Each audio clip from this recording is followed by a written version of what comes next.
નમસ્તે, મારું નામ છે મારું નામ છે ગોપદાણી કરીશું. સરગવો આપણને ખૂબ જ ફાયદારૂપ છે. સરગવો ખાવાથી આપણને કેલ્શિયમ, પ્રોટીન મળે છે. અમે સરગવાના થેપલા, પછી ગાંઠિયા, ભજીયા, ખાખરા, સરગવાના લીલા પાન, સરગવાના સૂકા પાન, સરગવાના બીજ લાવ્યા છીએ. અને આ સાઈડ છે સરગવાના શરબત. આમાં છે સરગવાનું સરગવાની છાલ છે અને આ સરગવાના ફૂલ છે. આ સરગવાનું ખાતરના ચૂર્ણ છે. અને આ છે મોરિંગા લીફ શેમ્પુ. અને આ છે સરગવાના પર્ણ.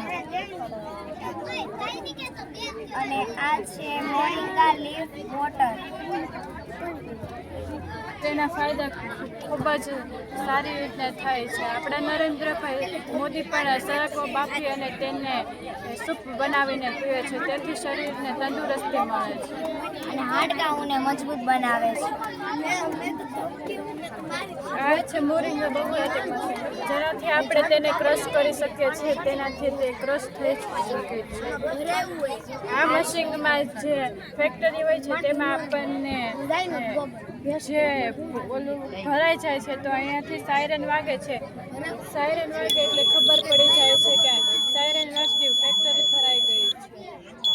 હવા ચુસ્ત બીજ, જેમ કે આમાં આપણે સરગવાના બીજ રાખીએ છીએ તેને હવા નથી મળી શકતી, એટલે તે સારા રહે છે અને ખરાબ પણ નહીં.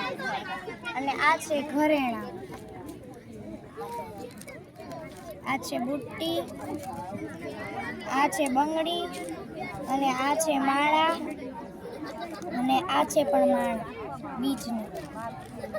અને આ છે સરગવાનું શક્કરપારા.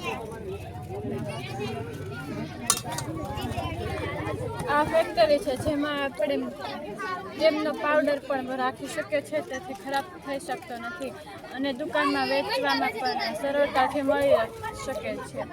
અને આ છે સરગવાની સુખડીઓ. અને આ છે મુખવાસ. એવી જ રીતના આ ફેક્ટરીમાં પણ તેમના બે રાખી શકીએ છીએ, તેથી આપણને સારી રીતે ઉપયોગી થાય છે. આ સરગવાની બધી જ દવાઓ છે, જેમાંથી આપણને તાવ, શરદી, ઉધરસ રોગો થઈ શકતા નથી. અને આ છે જે સરગવાનું સૂકી સિંગ કે એવું હોય તેને સળગાવીને વીજળી ઉત્પન્ન થાય છે.